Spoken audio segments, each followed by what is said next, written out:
Ethical Perspectives on the News is produced by the Interreligious Council of Linn County, which is solely responsible for its content. The views and opinions expressed on this program do not necessarily reflect those of the staff and management of KCRG TV9. Good day and welcome to Ethical Perspectives on the News. My name is Linn Tabak. I will moderate today's discussion.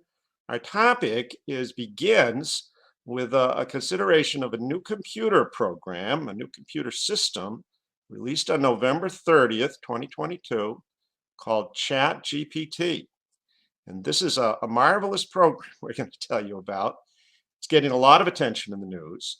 And I think it connects with some concerns we have about academic honesty. And it suggests some ways we might have to change our teaching in a world where all the answers are instantly available to our students. Well, I have two guests to help us in this discussion. Antony Aumann is at Northern Michigan University, where he teaches philosophy. And Matt Tancreti is at Iowa State University, where he teaches computer science. And I'm going to put myself into this conversation a little bit more than usual. I also teach computer science. That's my day job at Cornell College. So, Antony, tell us a little bit more about yourself. And you're talking to people in Iowa, so maybe you want to give a little plug to Northern Michigan. Tell us where you're at and what kind of institution, what your work is like. I'm a professor of philosophy at Northern Michigan University, which is in Marquette, Michigan. It's right on the shores of beautiful Lake Superior. I also coordinate the religious studies minor here, so I'm teaching a broad array of different classes. I do a lot of work in existentialism and philosophy of art, but I'm interested in this topic of AI, ethics, and teaching because I caught a student at the end of last semester using ChatGPT to write the paper for them. But I also use it in my own work, so it's fascinating on two fronts. Oh, wow. Okay. So I recommend to everyone in our audience to get up there to Marquette. It's a beautiful place. And Matt, Iowa State, teaching computer science. And on the teaching faculty, you might want to distinguish the kind of appointment you have there and the work you're doing for students at Iowa State. Yes, I am assistant teaching professor of computer science at Iowa State University. And I started just about 3 years ago. Before that, I was working in industry. So I was a co-founder of a startup that developed Internet of Things technology. And then I decided to make a big change and go into teaching. And here at Iowa State, I teach a broad array of classes within computer science, from freshmen up to seniors in basic programming. So we call our one class is Introduction to Object-Oriented Programming, and then also more advanced classes such as Object-Oriented Analysis and Design and Operating Systems. And so I get to see the students at all different levels of undergraduate education. And of course, this new technology, this AI technology like ChatGPT is relevant and a concern and an opportunity for all of education, but also particularly in computer science, there are many opportunities to see how it can be used. Okay. Antony, do you regard yourself as an enthusiast for technology? Do you have confidence in using technology? How would you place yourself there? Yeah, I definitely see myself as an enthusiast when it comes to technology.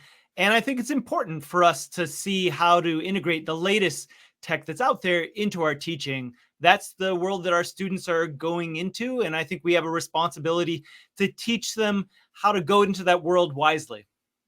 So why don't we divide the work amongst ourselves here? Antony, maybe you can tell us what this program, ChatGPT, looks like to the user, to the consumer, and then we can turn to Matt and ask him to without giving us a whole computer science seminar, to give us a little peek at how this technology differs from other kinds of software that we've seen before. So Antony, the last several weeks, 2 months, people have been able to use this program for free Tell us how they do that, what it looks like, what the experience is like. Go ahead. Yeah, so it's just a little box, and it's like a regular chatbot that might pop up in any kind of online store that you might be browsing. But you can ask it any question that you might like on anything under the sun, and it'll spit back out you an essay on that topic. And the essay will be impressively good. And it's not just essays that it can do, though. You can ask it to write you a poem, even a poem about ethical perspectives in the news. You can ask it to do a computer programming problem or a math problem.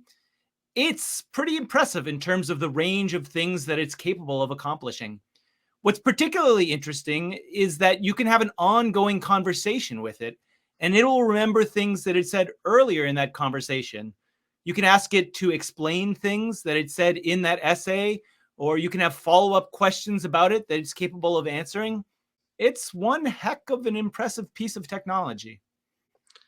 So I tested this program by giving it the same assignments I'd given my students in the classroom. So in a beginning course in computer science, we ask students to write short programs that sort a list of numbers in ascending order. And we have several different ways of doing that. So I could just name the method, writing in English, and the program responded with the Python code that I hope my students are able to write on their own, unassisted. But the answer's there for them. If they want the answer, they can ask the program too. The program is multilingual. You don't have to talk to it just in English. You can talk in other languages of the world, and it will respond in other languages of the world. All right, Matt, tell us a little bit about what this kind of thing is. How does it, and people are used to other kinds of software, but maybe this is something special. How can we define its specialness? This is another form of what we call AI, or artificial intelligence technology. It's just one more tool of many that are being created, and that some have been around for a very long time, but are now becoming more useful and more popular. And as Antony described, the basic idea of this tool is you give it some text prompt, and it generates output text. And what it's really generating, what it's attempting to generate, is what it thinks a human would respond to this text prompt. So it's trying to guess how would a human answer this question. It's not really using reasoning or logic, as we may get into that. Its limitations. It's trying to make something that looks like what it thinks a human would respond, and oftentimes that is a correct answer. Sometimes it's a very wrong answer. Sometimes it's a confused, partially right answer, but with obvious fallacies to it.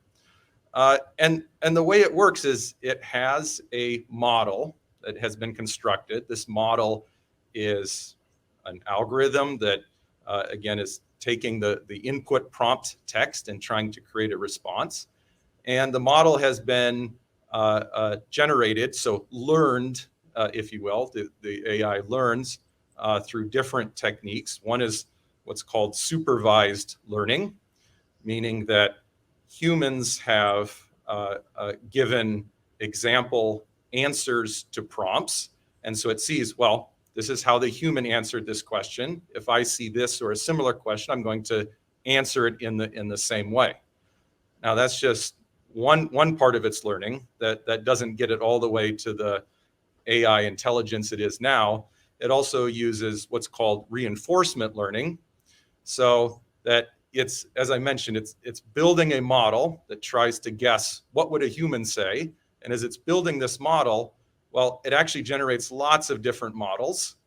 And again, a human will tell it, I think the answer that this model gave was good. In that case, it rewards the model, and the algorithm will keep that model and keep using it. On the other hand, if the human operator says, well, your answer was bad, then we get rid of that model. So in that way, the model evolves. So it really is learning to give more and more human-like responses. That's right. Okay. So we should emphasize here, this is not a program of the old-fashioned kind where the programmer explicitly lists all of the logical and arithmetic steps that lead to an answer. Rather, it's a large array of nodes, and we feed it examples of problems and solutions over and over again, adjusting the numbers within this array of nodes until we're getting a good performance. So that's what people mean when they talk about a computer learning. They mean show it a question with the answer, adjust the system until it's getting more answers right than wrong, and so on. Yeah. And the cost of training these systems can be very, very high. So people are using very powerful machines. They're using enormous amounts of electrical power to train these things. But then once we have it in place, there is a promise that the finished product might be used in many places in a very practical way. Okay. All right. Now, and as I say, I am following online with other professors of computer science of a conversation about this and related technologies. I was also interested in contemporary conversations about academic honesty. So I want to prompt you here with one example.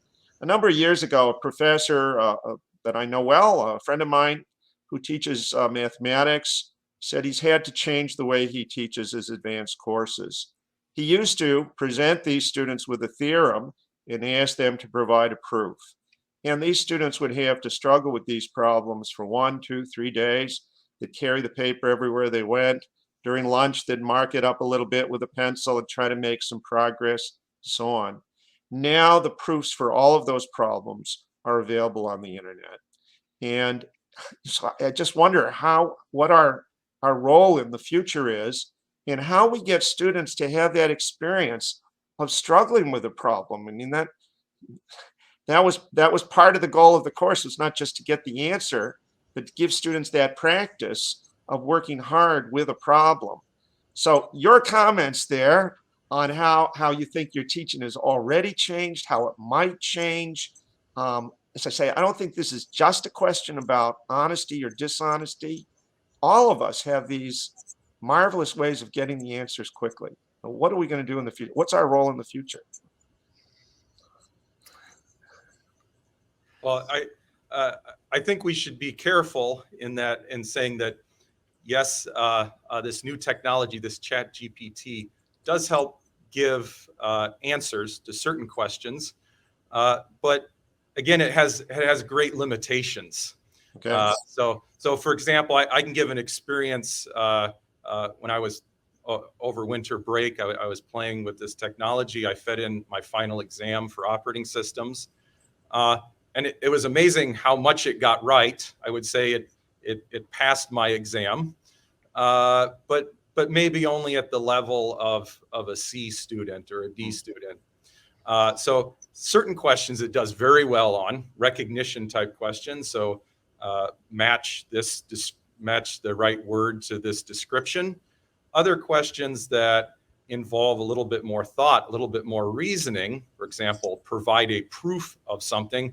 It gives a very wishy-washy answer where it's trying to prove both true and false at the same time, because at first glance it looks like the right answer, but then it looks like a correct answer or a human answer, but then you see it really doesn't have the logic to it.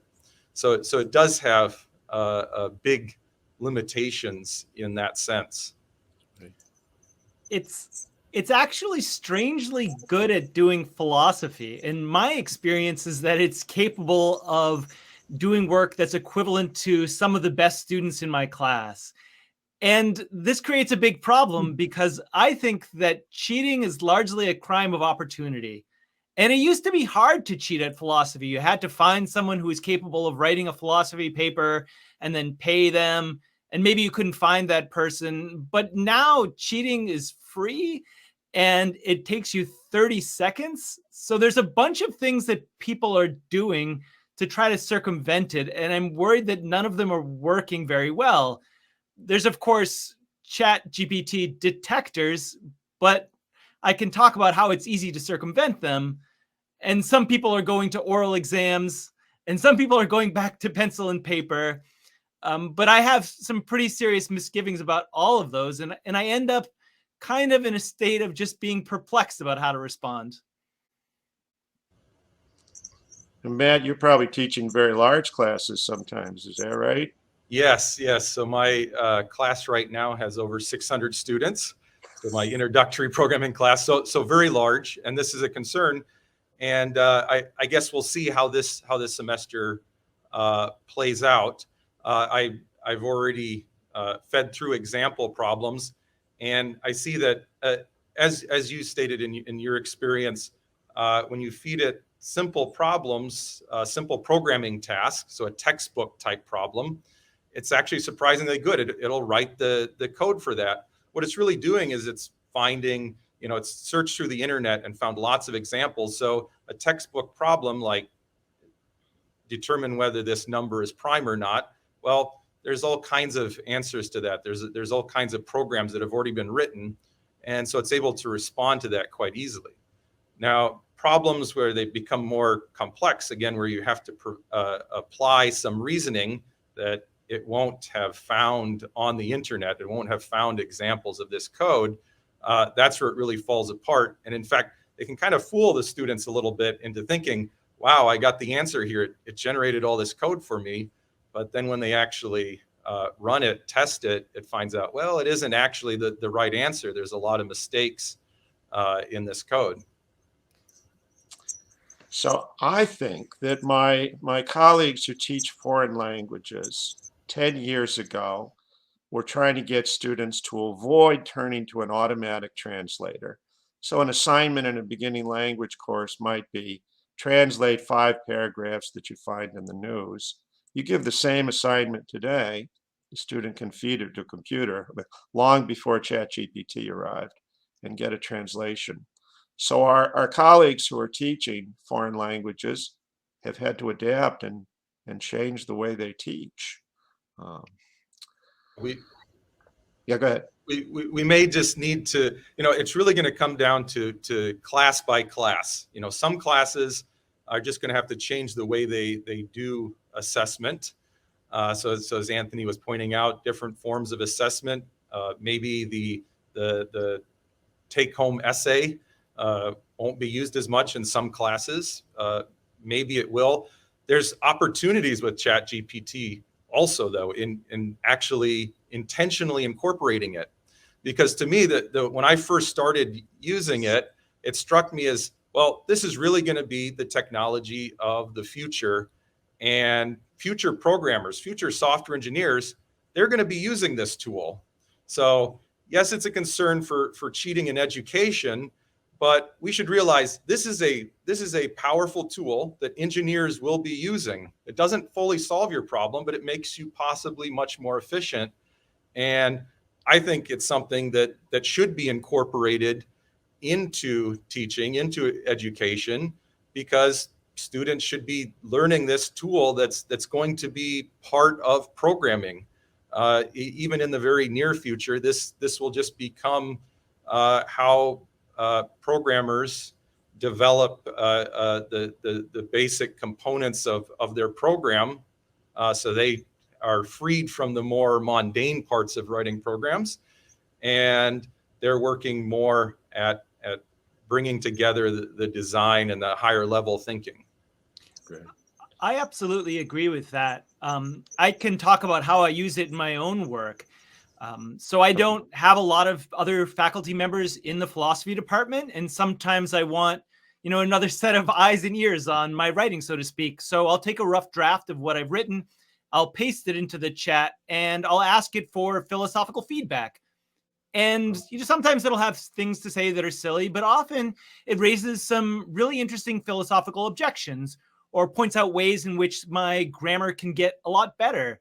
And in that regard, it's like sending my paper off to another person who might have interesting things to say in response. And I think this is tremendously valuable for students in the classroom. I mean, Matthew has 600 students in his class. It's hard for all of those students to get individualized feedback on their work. I think so too in philosophy and other humanities disciplines. It's hard for students to get individualized feedback And I think the chat can be really good at that for the initial stages of writing essays. Absolutely, yeah. I think we should also point out that not only does ChatGPT like respond to your question, give you an answer, write your essay for you, or write your code for you. I think the more amazing thing, as far as an educational tool goes, is that it explains things. You can ask it, well, why did you use this method here in this code? And it'll give you the reasoning why. You can ask it, what was the meaning of this part of the essay? And it'll give a response, oftentimes a very insightful response. And so in that way, yes, it's a great tool for increasing the learning and getting students getting responses back when they wouldn't necessarily be able to get such immediate feedback in a class. So we've got a philosopher here, and that's a good thing for this next question. Some people are concerned about biases within this system. The system is trained in part by people. The makers are concerned that the technology could be abused to create libel or threats or other kinds of unwanted speech.